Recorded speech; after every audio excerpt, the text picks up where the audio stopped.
In China, there is a saying, kill the chicken to warn the monkeys.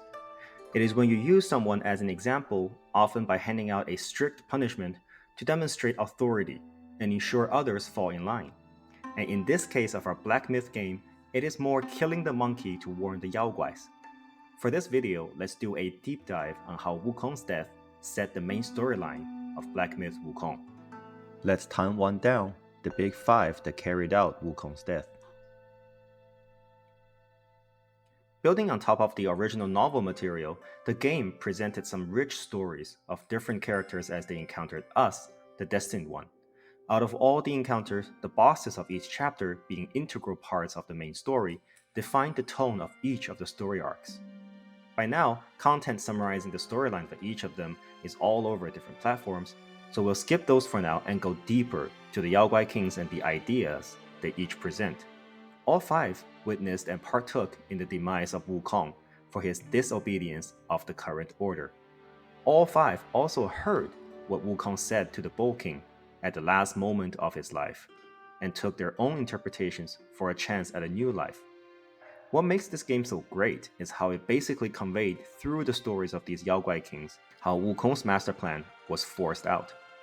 Before we proceed, we just need to get a few important concepts clarified. Firstly, Buddhism and Taoism as presented in Chinese folklores are not meant to be taken the same way as the religions. In Journey to the West, they are used as the symbol of higher powers in society. Do not get hung up on looking for historical or religious conformity. Secondly, as our goal is to try to get as close to the Chinese cultural references as possible, I will be referring to everyone in their Chinese names, unless I found a translation that is in the Black Myth game. I would drop in the name references where I feel there may be confusion. In your mind, please try to simply refer to them as their Chinese names, as referencing them back to the actual religious figures would not be very helpful. Thirdly, due to the nature of the Chinese folklore being a blend of the different religions, myths, and local legends, etc., I will use the Chinese word 神仙 as a collective term to refer to the higher beings that is above the mortal realm. Due to its wide range of use over the millennia in different literature environments, the definition of what qualifies as a 神仙 is less strictly defined in Chinese. For our Journey to the West and Black Myth universe, I will use this term to collectively refer to the heavenly beings either in Celestial Court or Western Paradise. Now, let's break down the bosses one by one with a graphical visual aid, with the Y coordinate being a scale of how rebellious their new approach to life was, and X being how forced they were to come to their decision. We will run through each of the five Yaoguai Kings who were given a relic and look at simply how difficult it is to survive when your world comes down on you. As a reference, we will first put Wukong here.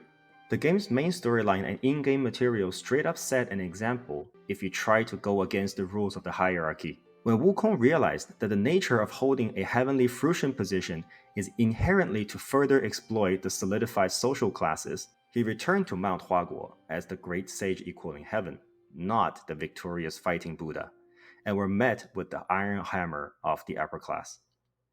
As witnesses of the end of Wukong, the five other Yaoguais who participated in this extermination had to rethink their future on how to maintain their own spot in this world and avoid a similar fate. Chapter 1 mainly revolves around the original story of Elder Jinchi and discusses how the seed of greed grows to alter our choices. The final boss, the Black Wind King, or the Black Bear Guai, was a friend of Jinchi since Jinchi was young. He helped Jinchi, a mere human, to live up to 270 years old, and Jinchi helped him with Buddhist education. Their friendship solidified with their mutual growth of greed and wealth. Although we have been mostly educated to judge a friendship based on exchange of personal gains, you cannot really blame someone for being interested in wealth. Not noble, but understandable. Black Wind is your everyday ordinary guy. He just happened to be in the right place, under the right master, at the right time. He never had a noble cause, nor did he ever felt he needed one. He wanted to complete his cultivation and simply remove his headband. Yet, when directed to participate in the extermination of Wukong, supposedly a good chance to remove his headband, his first reaction was, to risk one's life just to remove a headband is not worth it. He believed by rebuilding the Guanyin temple and restoring the previous order, his master Guanyin would simply grant him what he wanted. He knew his limits, and he immediately decided to stay within it. With the power of Wukong, he revived his old friends and attracted incense back to the temple he rebuilt. Staying in line was his core approach. Do as I was told by my master felt like a totally viable way of life. Black Wind never took any time to get any inspiration from Wukong's ending. Black Wind Mountain was his comfort zone. He was here before Wukong. He came back here upon release from Guanyin. Black Wind's destiny went full circle. As he returned the route to the Destined One, he gladly went back to serve under Guanyin again.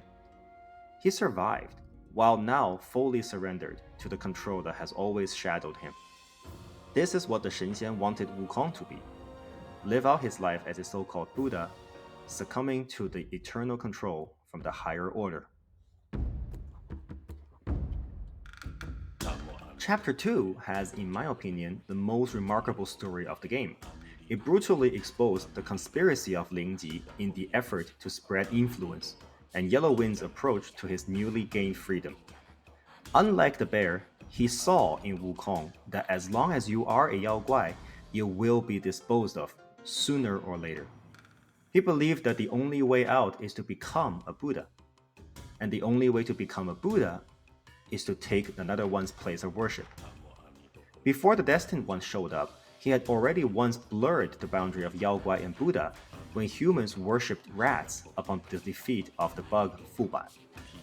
When Buddha brought punishment to the people, and Yaoguai and humans started to converge, he came to the realization that Buddhas are not objectively divine or superior. Yaoguai and Buddha could be interchangeable, and we know that because Wukong made the leap.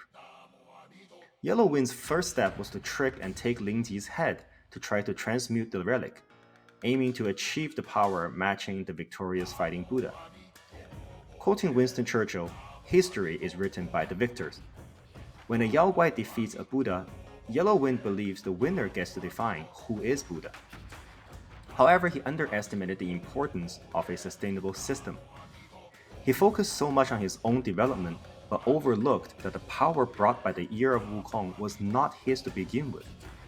While Wukong possessed all six and still met his death at the will of the higher order, what chance did Yellow Wind ever have to achieve his ambition? He never actually got closer with all the efforts he put in. Just like Wukong, the power of one was never enough. To overthrow a current order, you would at least need an order of your own. Yellow Wind learned this the hard way, despite Wukong already explaining this realization before his death. After all, the only reason Yellow Wind has gotten this far was that he was never enough of a threat.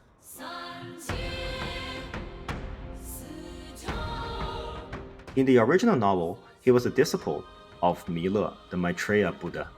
He originally worked under Maitreya in a position called the Qing ringer. Qing was originally a type of container, which evolved eventually into an instrument used very specifically in Buddhist activities in China. On the day when Maitreya left for a ceremony, Yellowbrow stole the golden symbols and the seed sack from Maitreya, and his Qing stick became a mace. All three can be seen in our game, by the way. It was described that both the symbols and the sack had the power of softening one's physical and mental strength, and his mace had a similar shifting capability to the Jinggu Bang. Yellowbrow is different. He is not a Yaoguai. He is a Buddhist disciple and believes that a Yaoguai like Wukong is always meant to be suppressed. Yet, in his one encounter with Jin Chanzi and Wukong, he lost. He learned his lesson in Black Myth and started his own order. From the naming of his 4 new students to specifically corrupting and recruiting all that helped Wukong back then as subordinates, Yellowbrow needs a win to prove that opposing the Buddha is the right way. In the original story, Yellowbrow wanted to take Tang Monk's place to the journey. In the Black Myth universe hundreds of years later, Yellowbrow now wants to replace Ru Lai. Why bet on the sutra when one oneself can be a Buddha? Why try to win someone else's game if you can be the rule maker? Here, the original Mandarin line actually reads, "Why believe in the BS Rulai? I'd rather do it myself." This is where Yellowbrow chimes in with his philosophy. If the game is rigged, then why wait for the Buddha to decide your next cycle? Why wait at all? Why bother with the Buddha at all? If all of the Buddha's glory is just an image to worship to, what makes any difference between Yellowbrow and Rulai? To replace Rulai, he created a self-owned New West along with the same old treasures from Mile and the new power of Wukong's nose. How or why he got his hands back on the same magical weapons back from Mile is up for interpretation, whether he actually stole them again or Mile simply let him have them. Either way, he successfully used them to replicate Rulai's approach in his small thunderclap monastery. In fact, he succeeded on his plan, but got stuck on one final problem. The power disparity between a local following and the current standard of the world is still too large. Let it be the new Thunderclap Temple or Mount Huaguo. Even when you have achieved a complete new order with a solidified following, the sheer might of the current order is still too big a mountain to climb. The Keeper, Mile, even Rulai all had their eyes on him already. All it took was an arrangement for the Destined One and Ba Jie to come to the New West, and again he was taken down, ultimately closing the door on his ambition. Okay, his name got really long after translation. I'll just call him 100 Eye from this point on. Chapter 4 had a special way of storytelling. The gameplay directs us towards obtaining the tongue of Wukong from the Violet Spider, while walking us through the romance between Ba Jie and the Violet Spider. Myself included, on first playthrough, overlooked the actual underlying storyline on Wukong's revolution. Upon the completion of Wukong's extermination, the internal clear-out has evidently already begun for anyone that has taken the side with Wukong before. 100 Eye chose the path to be the enforcer on this. If Wukong's death has proven that being a Yaoguai has no escape, I might as well just be the best dog the Celestial Court has ever seen. Pilan Po needs to go? I'll get rid of her. His son Dawnstar also? I'll turn him into the Dusk Veil. 100 Eye wanted a protective mantle by willingly do all the dirty work that the Celestial Court wanted him to do.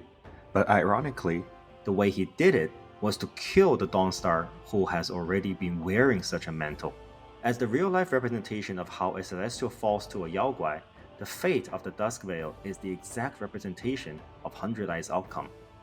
He chose to kneel down to seek a lifeline, only to see in Dusk Veil's fate that no matter how much he does for the Shenxian, nobody helps anyone to stay afloat. He then had a change of heart and put in a last struggle to become Wukong himself by taking all of Wukong's roots so he might have shot of getting out of the circle of suppression. Pathetically, his realization to revolt comes after basing his entire life on the might of the Shenxian to save him, as he starts the fight by saying getting all relics to free him from Kunlun's reign. Upon his defeat, he cried out to Grandmaster to save him in his last desperate call. Even he himself knows, after all his opportunistic acts, nobody is coming for him now. Differing to the other four, we never actually fought with the Bull King as the Destined One, for good reasons too, given his situation. He is, however, at the center of Chapter 5's story. As an important figure in the original novel, his story in Black Myth might be the most relatable to everyone. Wukong said he's never made a right choice. The fact of the matter is, his biggest weakness has always been that he has always had something to lose that he greatly cares for. He's too afraid of losing everything. Every seemingly obvious choice has pushed him into a worse and worse irreversible situation. Maybe he didn't choose the wrong option, but rather the obviously right options set him up for a life of tragedy. He was the vowed brother to Wukong, yet after participating in the havoc of the Celestial Palace, Wukong got locked up under the mountain.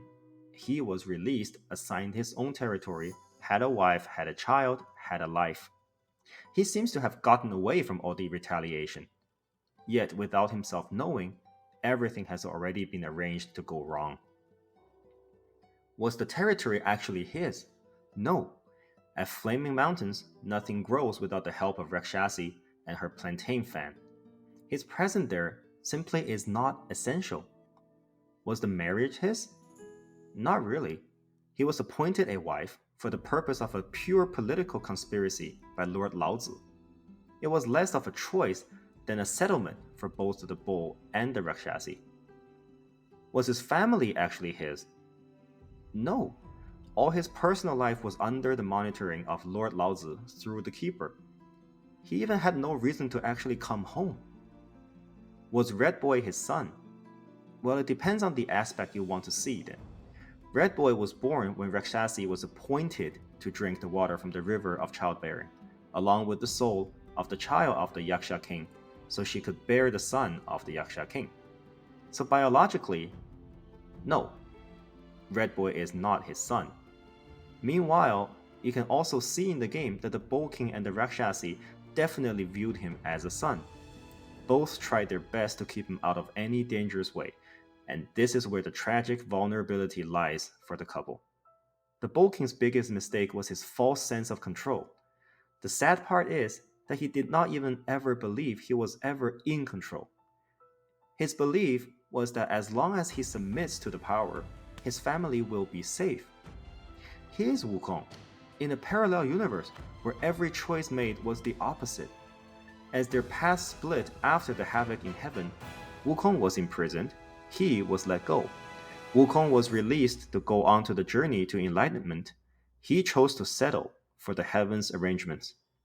During the journey, Wukong learned that the Yaoguai's only path should be to find the master and serve. The bull stayed outside the system and lived only for his family. Now after the journey, Wukong wanted to settle back to Mount Huaguo. The bull then decided to come out and fight him. He completely overlooked the absolute power that has led to all his forced hands. If you're not born to be one of them, all your choices will be forced, and nobody will care for your life's decline. Not only has he been a pawn, he is a pawn that has been sidelined. He's a sidelined pawn with vulnerabilities. By trying to keep what matters to him out of harm's way, he's pushed every single one of them into the mix of all these upper powers games, without any chance to refuse. He was the image of what Wukong was not. He did his best to bow down to everyone that ran him over to save everyone he cared for. He showed that he is not Wukong, he will submit.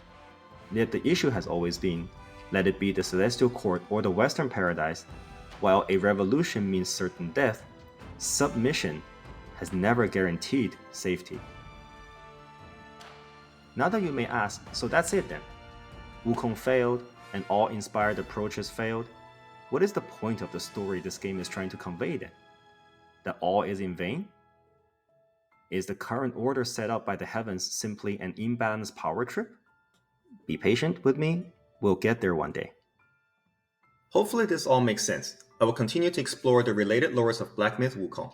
If you like this format, please like and subscribe, and comment down below if there's anything else you want to see elaborated in this story, and I will do the research for you. Thank you for deciding to spend the time for this video. Until next time, bye!